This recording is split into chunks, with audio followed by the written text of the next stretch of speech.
I'm late. I've had a day. Say, Wiz, can you help me out? Thanks, bro.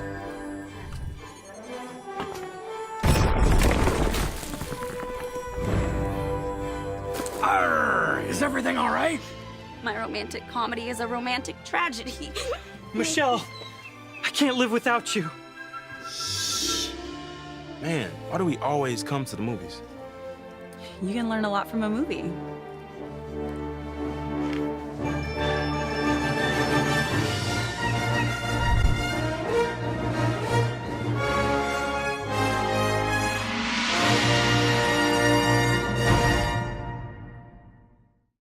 Well, we want to welcome everyone to the second week 2 of At the Movies 2018. How's everybody doing? You good this morning?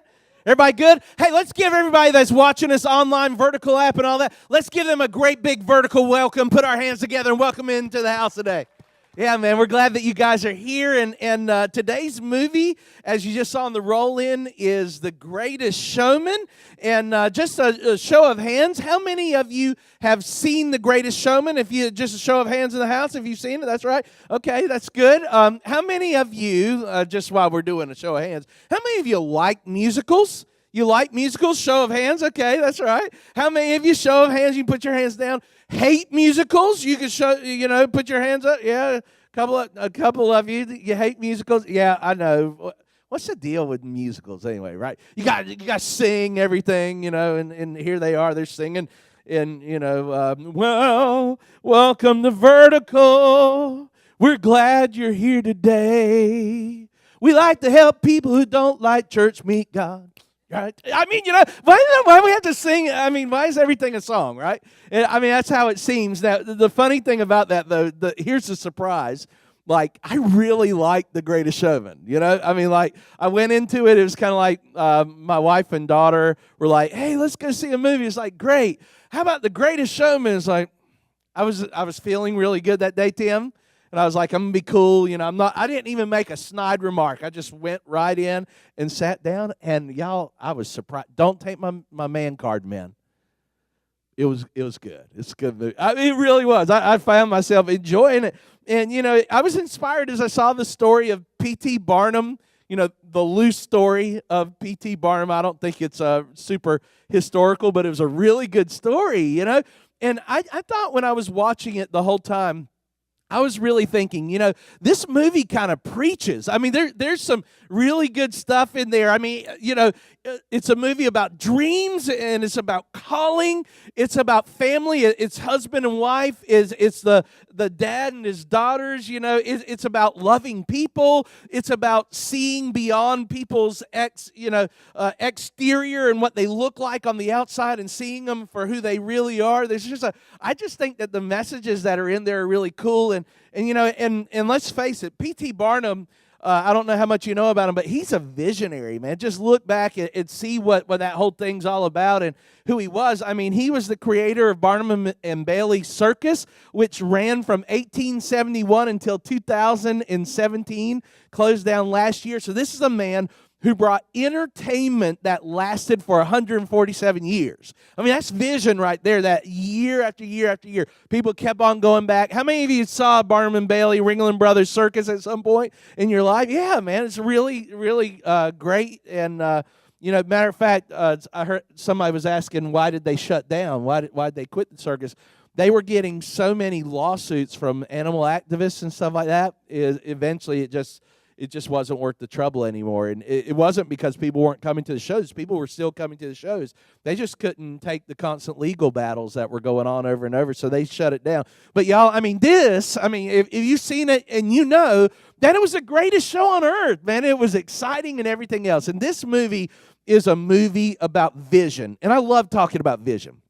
I was excited to be able to share with you today. Vision's such a big deal for you and I, if you really think about it. I mean, but here's the thing. Unfortunately, for most people, we don't live out of vision in our life, but more so, we find ourselves living according to schedule and we find ourselves, kind of getting in a monotonous schedule. You clock in, you clock out. You just kind of you're not really living your life, but more so you're just kind of reacting to the things that happen to you.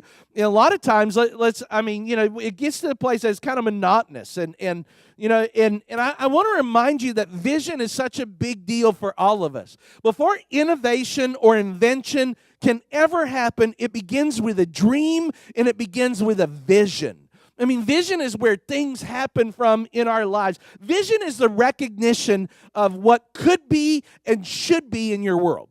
It's when you see something that other people don't see. And it makes you decide that maybe something needs to be done about this and what they need to do. You see it before it actually happens. And here's the part that so many people fail to recognize in their life is because you recognize it, because you recognize something that could be, you recognize something that should be. Here's the thing that you miss very often.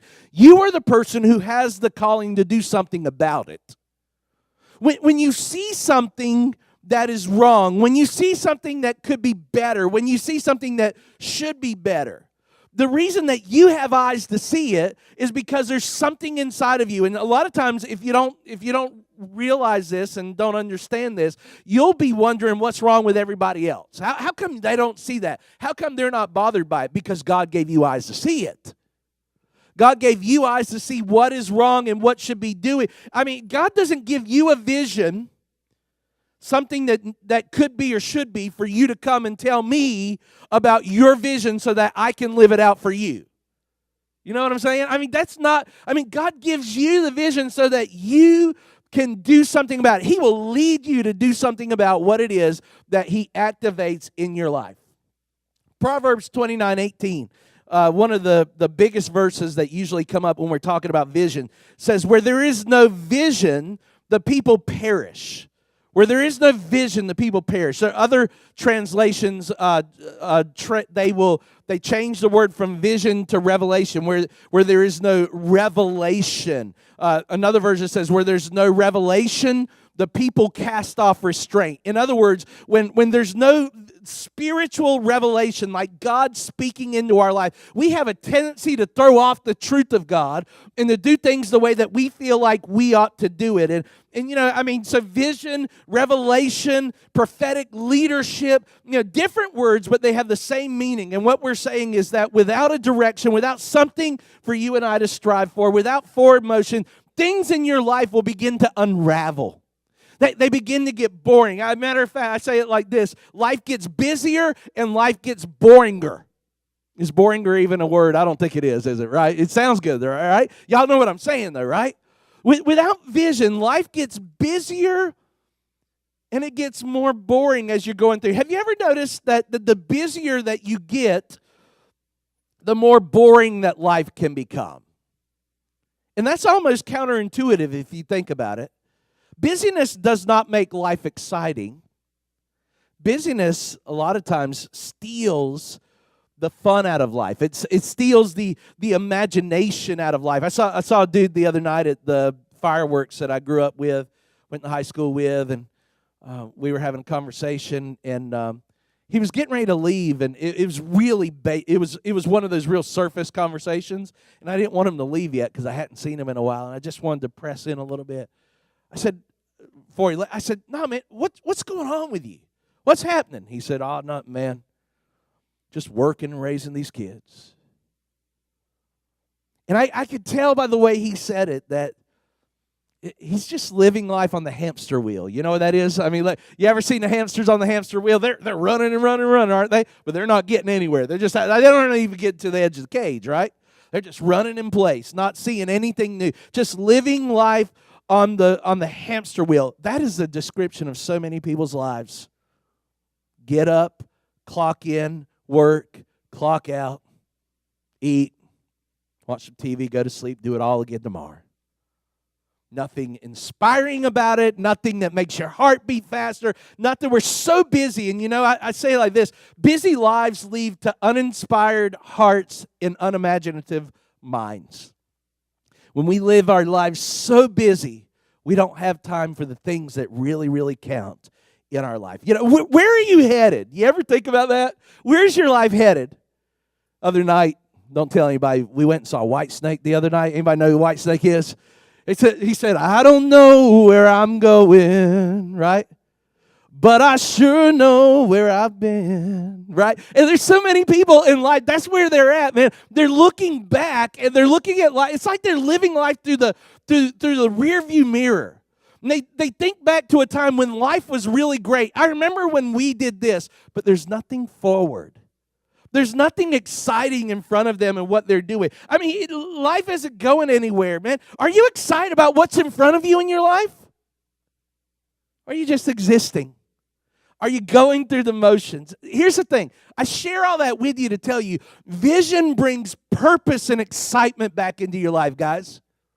And we need it so much. You want to get up. You want to do something about what you see in front of you. Think about it. Remember a time when you had a goal to accomplish something in your life, how it drove you? Maybe it was a project that was in front of you, and you couldn't wait to get out and work on that project because you were driven by the project. Maybe it was building a house or something, right? You guys are just you're building a house, right? And so I see the pictures that you're posted on Facebook. You can't wait to go every day to see what they did today, and you do that, you know?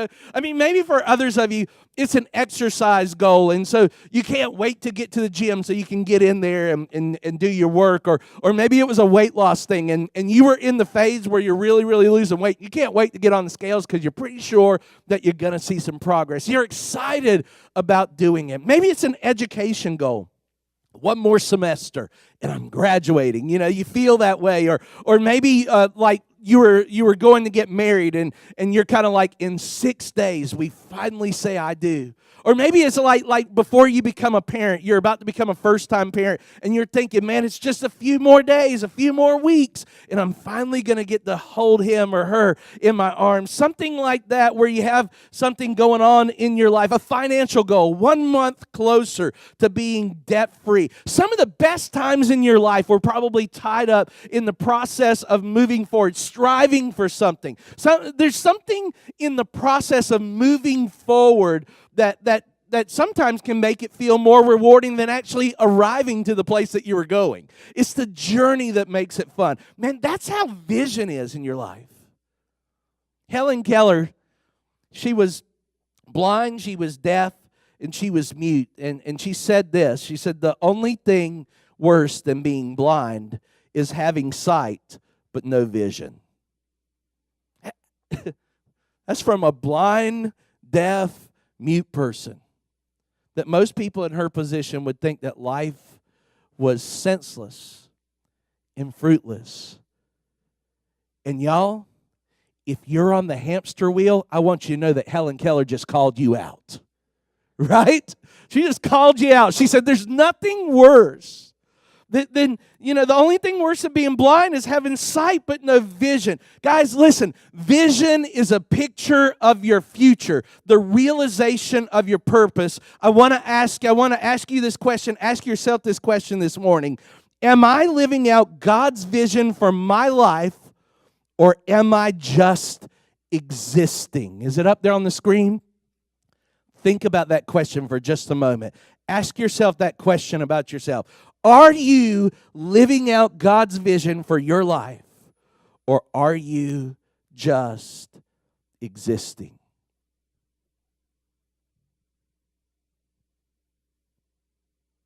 God, why am I here? What am I supposed to do? There's a lot of verses in the Bible that talk about vision. In Daniel 7, Daniel has visions about things that were coming in the future. Isaiah had a vision in Isaiah chapter 6 where he saw the Lord seated on his throne in the temple. He was high and lifted up. Peter had a vision about food in Acts chapter 10 because he was hungry. That's a vision that I have quite frequently. You know what I'm saying? And, Paul in Acts chapter 18, he had visions about what God wanted him to do. But nowhere in the Bible do we see a more applicable vision than in the book of Nehemiah. That's where we're going to hang out today. So today, through the book of Nehemiah and the movie lens of The Greatest Showman, I want to show you something. I want to share with you 4 steps to reignite vision in your life, because I believe that everybody has something that they're supposed to do in this world. And it's more than your job, and it's more than your vocation. There is a reason that you're here. You're not here by accident. Matter of fact, you're not here by accident today. And so, maybe you're on the hamster wheel. Maybe you're living a visionless life. But I hope that these 4 steps that I'm going to share with you today will kind of help you to kind of reignite that vision and maybe begin to discover what it is that we're here for. So here's step number 1, recognize the vision. Everybody say, recognize the vision. Yeah, this is where it all starts. Vision isn't just for business people and driven people, business owners. A lot of times people think, well, that's taught for people who own businesses and do stuff like that. But it's so much more than that, man. Vision goes beyond personal gain and business plans, man. It's about dreaming. Vision's about what's up, and what's up with your life. Vision is seeing what could be and should be in your world, like I said. And in The Greatest Showman, just looking at the movie, for Barnum, it was the vision of making something of his life. It started when he was a little boy. And what you're going to see in this first clip is that he began from not much. He didn't have a lot. He was raised by his father. His father leaves him, or his father dies at a young age, kind of leaves him hanging. But even with that, he watched his father work really hard, and he had a dream. He had a dream for his life, and it was to be more than what he had grown up with. We're going to see this in this clip, and maybe this will begin to reignite some vision for your life and my life. Check this out.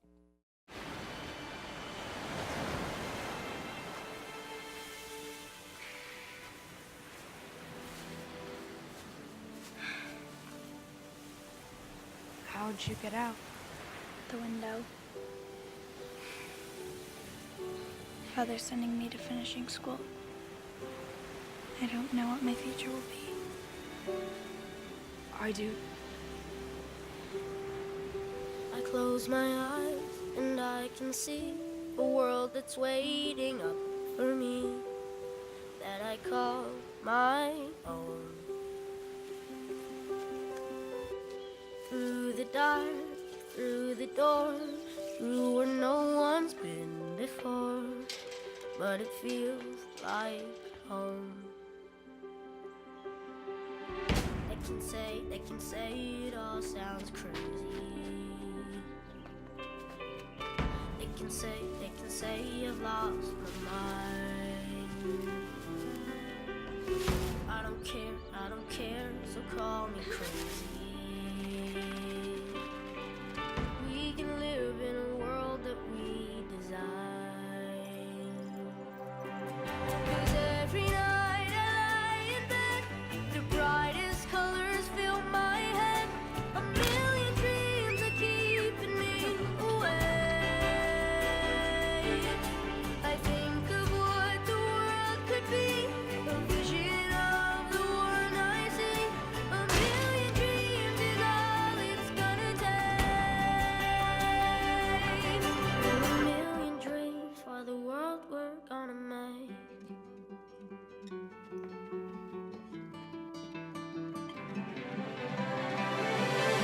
They can say it all sounds crazy. They can say we've lost our minds. I don't care if they call us crazy. Run away to a world that we design. 'Cause every night I lie in bed, the brightest colors fill my head. A million dreams are keeping me awake. I think of what the world could be, a vision of the one I see. A million dreams is all it's gonna take. Oh, a million dreams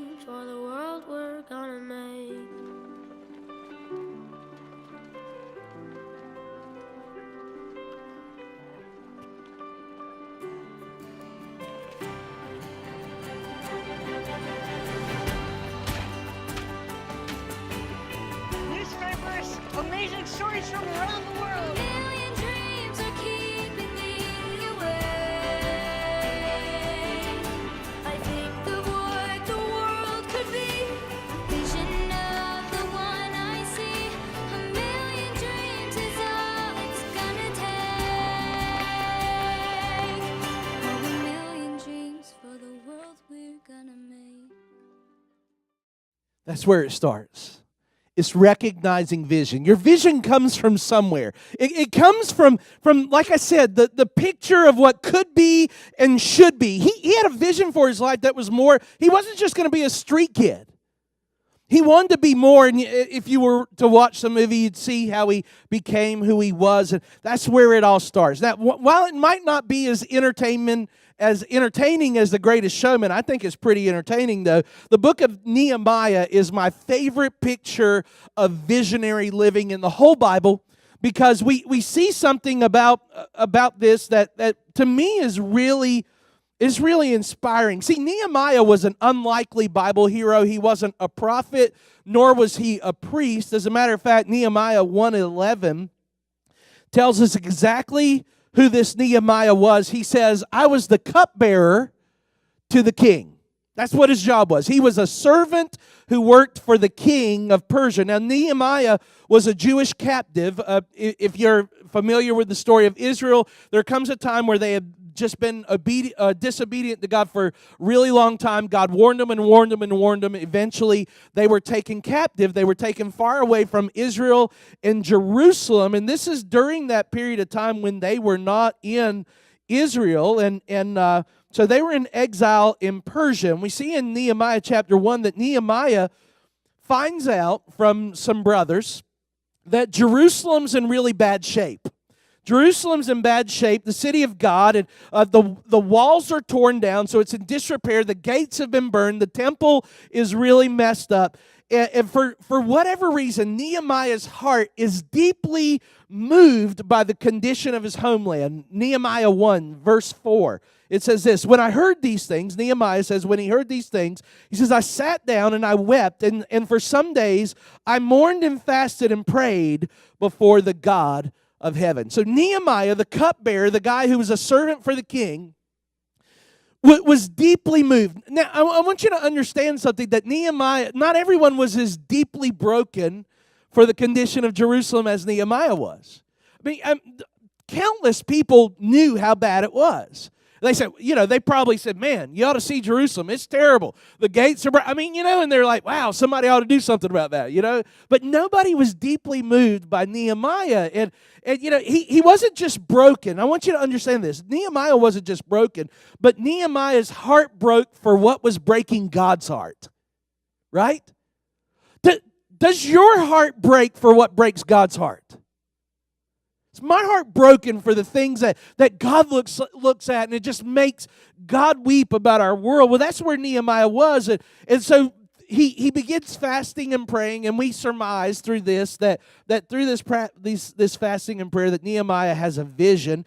And I want you to see something. God was preparing Nehemiah to do something. God was preparing to bring his people home to Israel and back to Jerusalem. But he couldn't bring the people back while the walls were torn down, because they would be susceptible to people coming and attacking them, and while the gates were in disrepair. God was preparing to bring his people home, and he needed somebody to do something about it. And so he breaks Nehemiah's heart to do something. And this is important. I want you to see this. God gave Nehemiah position and access to carry out his plan. Everybody say position and access. Position and access to do something about what God needed to be done. I've said it like this for years. You've probably heard me say this, but God never gives a vision that he doesn't give provision to bring it to fruition, right? I didn't make it up, but it's good preaching, right? Somebody else said that years ago. My pastor said that. And God never gives you a vision that he doesn't give provision to make it happen, to bring it to fruition. And I want you to see how the access and position plays out in Nehemiah's life. Look at chapter 2, verse 2. We'll put it up there on the screen, but here's what it says. It says, in the month of Nisan, in the 20th year of King Artaxerxes, when wine was brought for him. I took the wine and I gave it to the king. I had not been sad in his presence before, so the king asked me, why does your face look so sad when you're not ill? This can be nothing but sadness of heart. And Nehemiah says, and I was very much afraid. Now, I want to stop right there and point something out to you. There's a reason that he was very much afraid. It wasn't just because he was getting ready to ask the king to do something for him. It was because of his job. See, his job as the cupbearer for the king was to taste. He was the taste tester for the king. And he wasn't tasting to make sure that the king's wine tasted good. He was there to make sure that somebody wasn't killing the king, right? And so if the wine was poisoned, Nehemiah would die. So his job was to take some, and the king would probably watch. And if he didn't drop dead, he said, "Okay, give it here." So that's what his job was. So imagine Nehemiah comes with the cup. Old king looks at Nehemiah, and Nehemiah does not look like his normal self. King's like going, what's up with Nehemiah? Why are you so sad? What's going on? So he was afraid because literally, the king, he can have somebody killed just like that, right? Just because it seems that there's a relationship. Remember what I said. God gave him access and position to do something with it. And we see this happen. So he said, the king asked him, why do you look so sad? This can be nothing but sadness of heart. And so he says to the king, verse 3, may the king live forever. Why should my face not look sad when the city where my ancestors are buried lies in ruins and its gates have been destroyed by fire? And the king said to me, what is it that you want? Access and position, right? And then I prayed to the God of heaven. He prayed. So here he is. By the way, you ever do that? Like you're in a conversation. Every time you pray, you don't have to get down on your knees and bow your head and close your eyes, right? Sometimes you praying while you're having a conversation. You're talking to somebody, and all of a sudden you realize that God is lifted up a door in your subconscious. You're going, God, give me the words to say. I believe that that's where Nehemiah is. He says, I prayed to the God of heaven, and I answered the king, hopefully with the Lord's words, if it pleases the king, and if your servant has found favor in his sight, let him send me to the city in Judah where my ancestors are buried so that I can rebuild it. And the king, with the queen sitting beside him, asked me, how long will your journey take, and when will you get back? And so, it's obvious that, he likes him enough to say, I'm going to let you do this, but also, hey, when you coming back? This is his guy, right? He says, how long will it take? When will you get back? And it pleased the king to send me, so I set a time. And I also said to him, right, in the boldness of the Lord, I would say, if it pleases the king, may I have letters to the governors of Trans-Euphrates so that they will provide me safe conduct until I arrive in Judah. So he asked for safe passage. He's asking basically for a motorcade of horses, I guess, that will get him there. He says, may I have a letter to Asaph, keeper of the royal park, so that he will give me timber and make beams for the gates of the citadel by the temple and for the city wall and for the residence I will occupy. And because the gracious hand of my God was on me, the king granted my request. Nehemiah had vision, right? He saw what could be and should be as it concerned his homeland. He had position to do something about it. Not everybody had the opportunity to have a conversation like this with the king. And there's no reason, I want you to see this, that a servant, a cupbearer to the king, should carry the weight, the responsibility, and the leadership that it would take to undertake such a great project. But I want you to see, this is what God put within him. And I told you, God gave him access and position to do something about it. God also gave him favor with the king and put him in a position to do something about it. Let's talk about you for just a second. What are you here on this earth to do? Why are you here? Because too many people, they have no idea why they're here. What are you here? See, let me ask it like this. Let's get it going. What is it that makes your heart beat just a little bit faster when you think about it? What is it when you think about it, it just kind of excites you when you do it? And I'm going to tell you something. There's a really good chance that God wants to use that in your life to bring glory to himself. And see, here's where people get this get this concept twisted. You think that when we're talking about this, that it has to be your vocation. A lot of times, so many times when you talk about things like this, people go, wow, I love sitting on the beach. How do I do that for a living? You know what I mean? They're just we think that it's about doing it. Listen, you realize that life is more about the way that you pay the bills, right? And I think that every single thing that we do, we should do it for the glory of God. But what you're here for doesn't have to be your vocation. It could be what you do outside of it. I was thinking the other day, just lifting up something that it's kind of a ministry thing, but it's not just that. Pastor Hector, for example. You guys know Pastor Hector, he's just a geek, right? A self-proclaimed geek, right? Y'all think I'm just dissing him. He would tell you right now, he is a geek, right? He's not a nerd, he's a geek. And he loves everything geeky, everything from comic books to movies. Y'all, this is a passion for him. And years ago, this isn't a new thing for him. This is his whole life he's been doing this. And years ago, he began asking himself, how can I take this geeky side of me and how can I use it for the glory of God? And I believe God led him to write a book called Faith and Fandom. And that book was an outreach. It's kind of a devotional, but it was an outreach to people who have thoughts like him. It's an evangelistic outreach, and he didn't just write one book. He's written 5 as of now. He wrote a book, and then he used that book to get him in the Comic-Cons that he would go there, and people think that it looks like he's there to sell his books, and yeah, he does want to sell his books when he's there, but really why he's at those Comic-Cons is to have conversations with people that are open to having conversations that he can talk to them about Jesus. Listen, he doesn't do that for a living. If you can do what your passion is for a living, that's awesome. But what your passion doesn't, it's not just your vocation, guys. What is it that you love? What is it that makes your heart beat a little bit faster? And ask the Lord, God, how can I do that and bring glory to you? What is it about that? Maybe you love dance. How can you use dance to bring glory to God? Maybe you love to help people. How can you do that? Maybe you love to coach. A lot of people, through the years, I coached while my kids were small. I coached, and I didn't just do it because they needed coaches. I'm kind of a coach anyway. It doesn't seem like it. Y'all might not think of me as being that way, but I've got a coach spirit about me, and I didn't just coach kids because my kids needed a coach. I coached kids as an evangelistic way for me to bring glory to God on any type of field that we were coaching. It gave me access to kids and parents that I wouldn't have access to. That's the reason I did that for years and years. I've done it with music and everything else. What is it? Let me ask you again. What is it that makes your heart beat just a little bit faster? What might God do? So step one of reigniting the vision in your life is you have to recognize the vision. Here's step 2. Y'all got to listen faster. You're not listening fast enough. Listen, step 2 is this. Cast the vision. Everybody say cast the vision.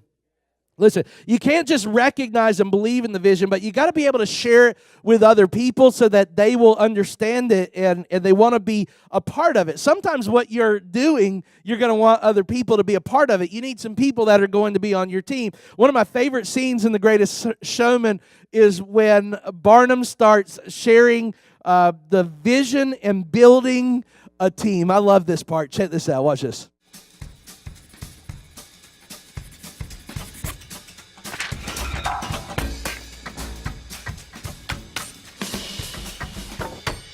How's it looking, girls?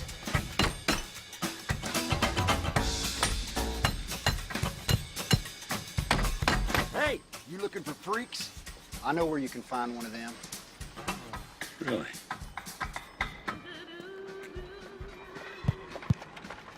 Come on, girls.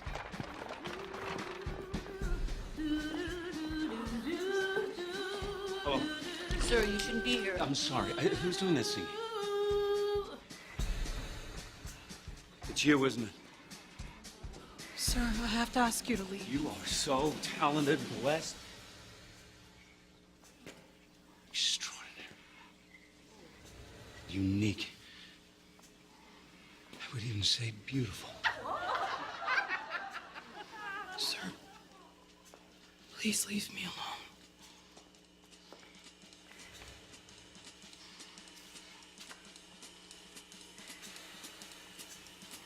understand, but they will.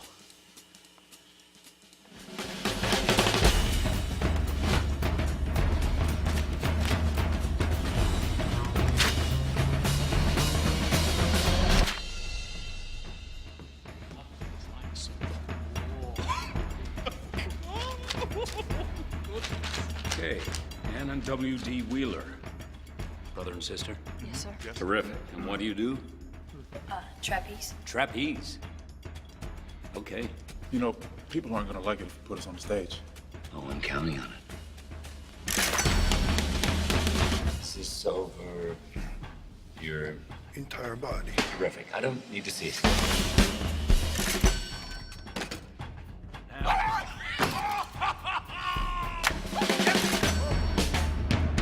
Can I just ask how heavy you are? Do you have a number for that? I prefer not to say, Just between you and me. 500 pounds. 750 pounds? You said 50 pounds.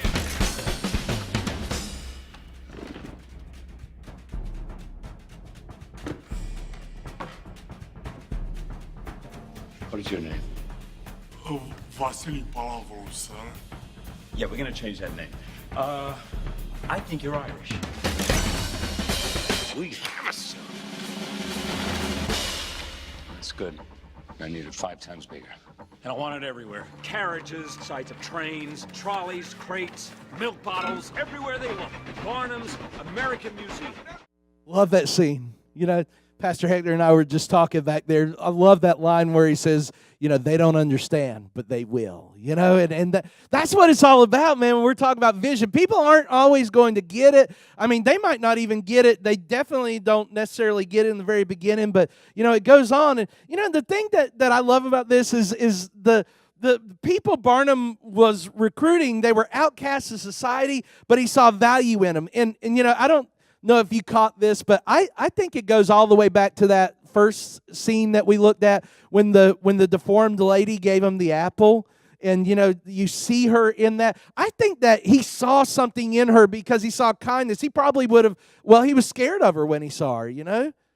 But she was kind to him, and it helped him to see beyond what people saw on the outside. They weren't freaks to him. They were interesting, and you know, they would help him while he gave them value and worth. And you know, so he casts his vision, he recruits, he begins the hard work of making his dream, his vision, a reality. We see this in the book of Nehemiah as well, because when Nehemiah was given the opportunity to go back to Jerusalem and to do this, he couldn't rebuild the wall by himself. Nehemiah chapter 2, beginning in verse 16, it says, the officials did not know where I had gone or what I was doing. He went out to assess the wall, and he says, because as of yet I had nothing, I'd said nothing to the Jews or the priests or the nobles or the officials or any others who would be doing the work. So he was planning on rebuilding this wall and the gates and stuff, but he was basically doing this on his own at this point. And then he said to them, verse 17, you see the trouble that we're in? He's casting a vision for them. Jerusalem lies in ruins. Its gates have been burned with fire. Come, let us rebuild the wall of Jerusalem. We will no longer be in disgrace. And I also told him about the gracious hand of my God on me and what the king had said to me. And they replied, let us start rebuilding. Everybody say, let us start rebuilding. Yeah. So they began the good work. It says, but when Sanballat the Horonite and Tobiah the Ammonite official and Geshem the Arab heard about it, they mocked and ridiculed us. What is this you are doing, they asked. Are you rebelling against the king? You know, so they're trying to scare him. He says, I answered them by saying, the God of heaven will give us success. We are his servants. We as servants will start rebuilding. But as for you, you have no share in Jerusalem or any claim or historic right to it. So, you know, not just because the people said, let's start rebuilding, you saw that. There were also people that said, you can't do this. What are you doing? You know, so there's always going to be people that speak against you when you're doing something. Not everybody's going to get what it is that you're doing, you know. And I don't have time to really go into this, but I'm going to tell you, when we started recruiting for Vertical 8 years ago and telling people that we were going to start a church that met in a movie theater, they were blown away. It was like, what? Why are you starting a church? Don't we have plenty of churches, you know? And I was kind of like, well, yeah, we do have plenty of churches. Except we want to start a church that you could bring. Here's what I would say, and I'll say it to you. I still say this to you. I want you to think of that person that you know that they're not going to go to anybody's church. They've been hurt or whatever their situation is. I want you to picture them. Are you doing that right now? I want you to picture that person.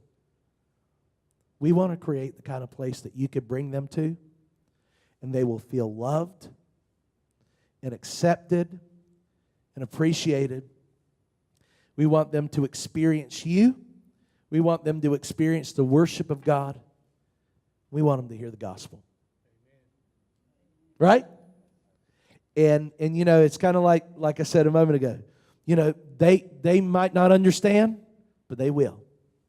There will come a day where they will, and that's what it really what it looks like. And this is the vision that we started with years ago, 2010. We're still there. We're about to move into a new season, right? We're about to move into a new building. I can't wait for us to move in it and to be able to reintroduce ourselves to our region and to say, man, we want you guys to see it. Hey, last week at Bladen, their first open weekend over there, their attendance doubled last weekend in Bladen County over in Elizabethtown. It doubled. I think 6 people prayed to receive Christ. They had 31 first-time guests last weekend.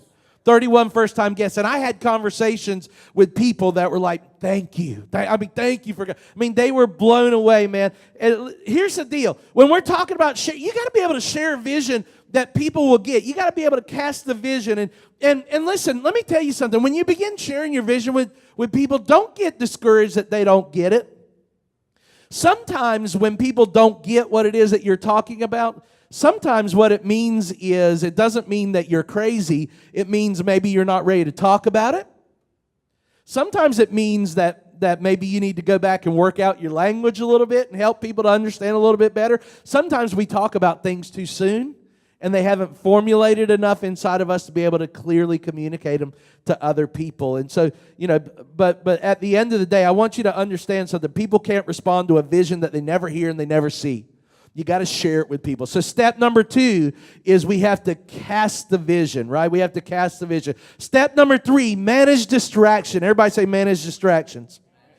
We have to manage our distractions. And in The Greatest Showman, Barnum created, you know, his circus to provide for his family. That's why he was doing it. It was a better life, and to have the life, and to create this vision of the greatest show on earth. He saw the ability to do something with it. But in some ways, what we saw in the story, and we're gonna skip this clip, guys. But in the movie, what we saw is there was a moment where he becomes infatuated with this female singer, a really great singer, and really sees her as an ability, as an opportunity for them to do something different. He didn't like the fact that even though he was famous and he was doing something really big, he didn't like the people that people were associating him kind of as a freak show. And he wanted people, he was looking to be respected. And he wasn't getting the respect. This is a poor guy who had come up. And so coming up, he felt like even though I'm famous and I got money and everything else, people are still looking down on me. And he wanted to be respected. And maybe you feel that way sometimes. And so he became distracted. He started looking for something else to do. And you know what, guys? That can happen in your life and my life as well. I'm going to tell you, one of the greatest distractions that you can have in your life is success in what you're doing. Success can be a distraction because sometimes success, when things are going really, really well, it makes you feel that like everything's well. And you quit using the microscope. You quit looking at things the way that there were. I'm going to tell you the time when I felt the most distracted was about 3 years into Vertical Church, when we were doing really well and it felt like we could do no wrong. And the end of the day, I felt like we got a little bit distracted. And we didn't get distracted on purpose. I don't think we were just taking it for granted. I think partly it was just we were tired. We were really, really tired.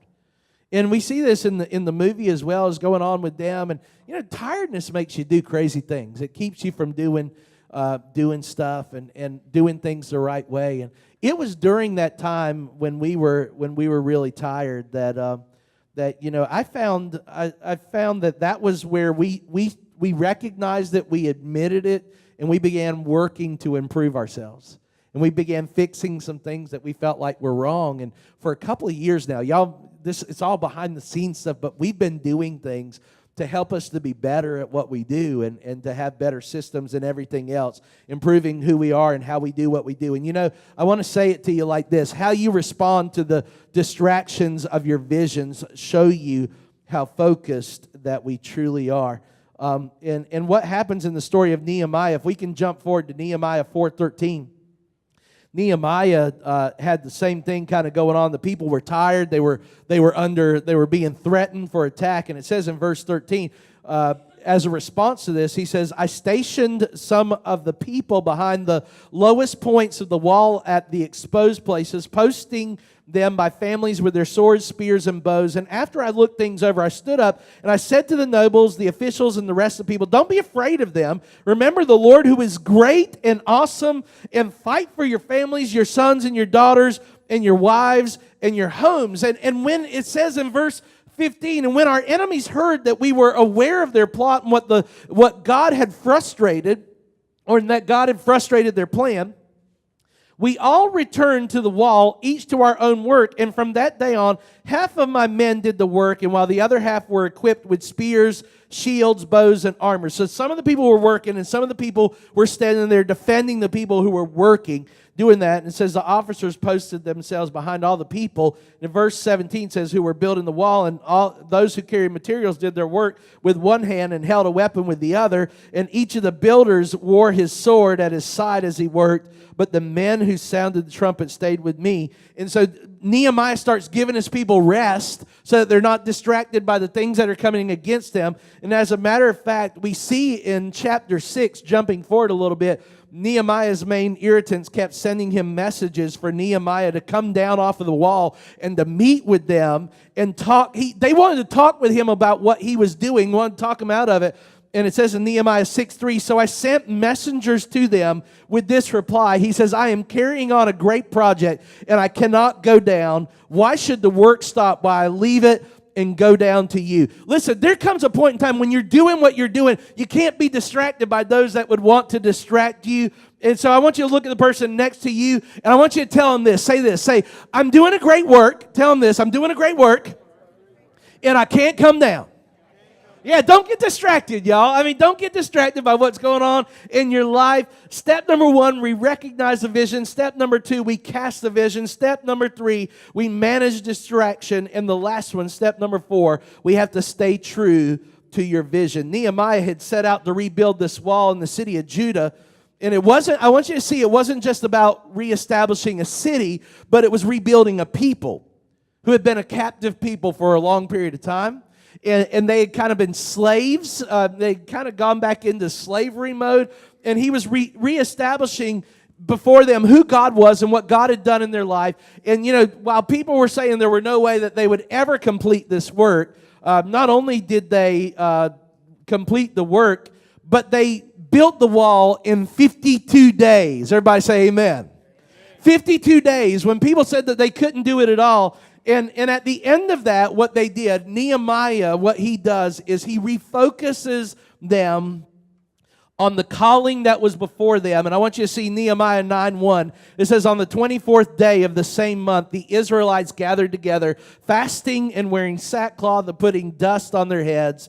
And he goes on in verse 3 to say, they stood where they were, and they read from the book of the law of the Lord their God for a quarter of the day. They spent another quarter in confession and in worshiping the Lord their God. They didn't just move back to Jerusalem so that they could go home. They were coming back to God, y'all. Everybody say you're coming back to God, right? And listen, sometimes when you're living out that vision, you got to come back to God. You got to come back to the place where He is in your life. And in The Greatest Showman, our very last clip here, his original vision to create the greatest show on earth, to provide for his family, he had to learn balance. He had to learn what it looked like. And he had to learn to let go and delegate. And at the end of the movie, we see him realizing what was really, really important. Guys, our vision means nothing if we don't know when to stop, when to rest, or when we've actually arrived. Watch this very last clip and we'll close this message. This is for you.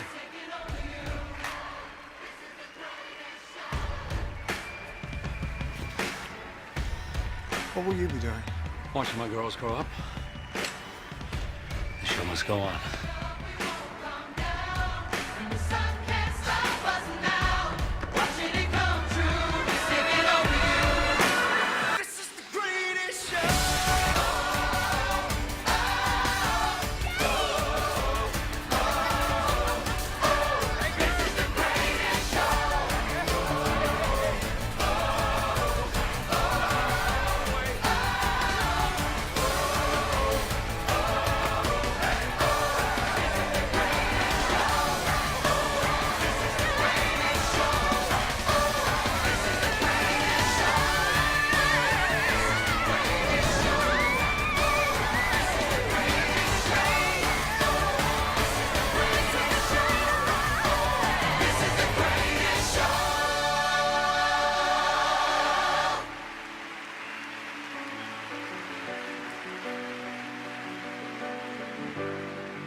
It's everything you ever want. It's everything you ever need. And it's here right in front of you.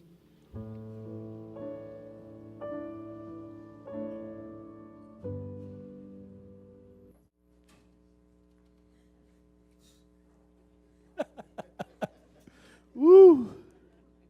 Hey. Let me take you back to where we started today.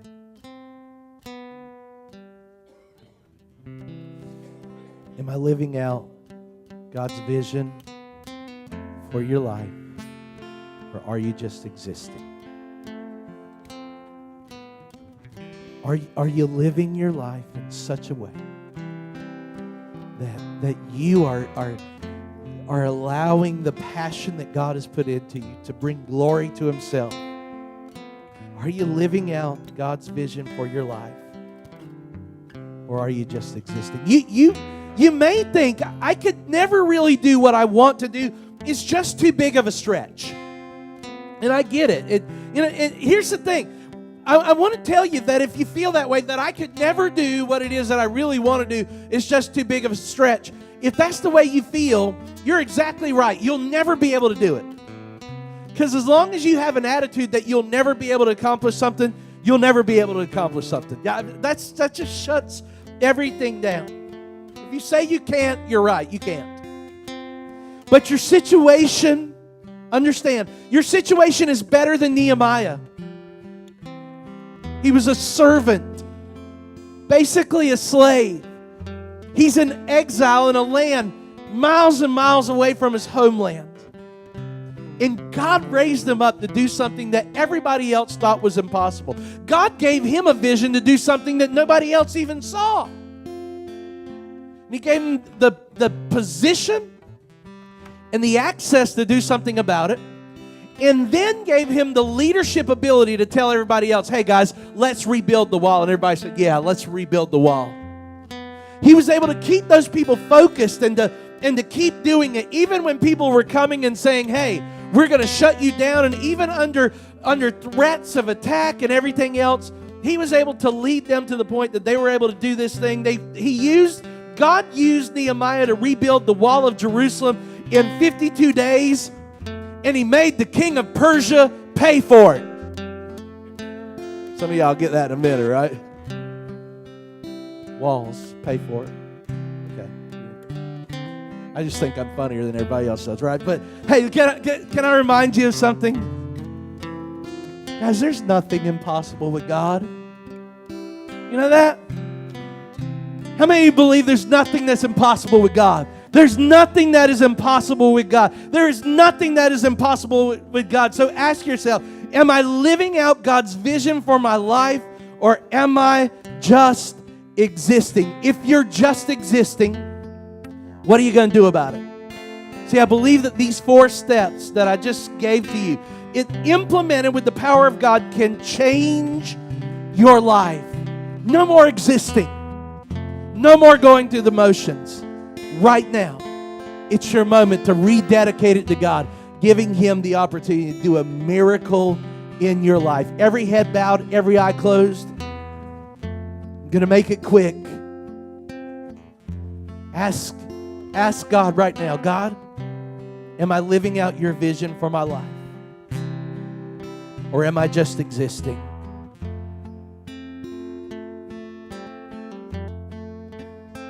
Every head still bowed, every eye closed. Ask this question. God, what did you put me here to do? To accomplish? Why am I here, Lord? What is it that makes your heart beat a little bit faster? God, how can that be used to bring you glory in this world? It's one of the most important questions you could ever ask yourself. You know, for everybody, I hope you understand that for everybody, it's not like full-time ministry. You get that, right? And what He's calling you to, you know, He's not everything you do, God can use it and turn it to bring glory to Himself in that. Here's the last prayer I want to lead you to pray. Lord, reignite the vision for my life. Help me to recognize your vision for me. Father, in the name of Jesus, thank you so much for who you are, for all that you've done. And God, this morning, I just pray for everyone in this place, everyone who will hear online. Lord, I pray for those that will hear this week. I pray for those who will hear in 52 weeks, that will listen to this message someday on the Vertical app, just going through the archives and listening. God, I ask you right now, God, that you would reignite a vision in our heart and in our life, Lord, for you. Why are we here? What do you want to do with us? God, will you show us? Will you lead us? I just speak life over every person. God, fan the flames in our heart. If they've grown dim, may they just, God, throw the spiritual lighter fluid on it. Fan those flames. And God, I pray that we will burn brighter than we ever have. In Jesus' name I pray.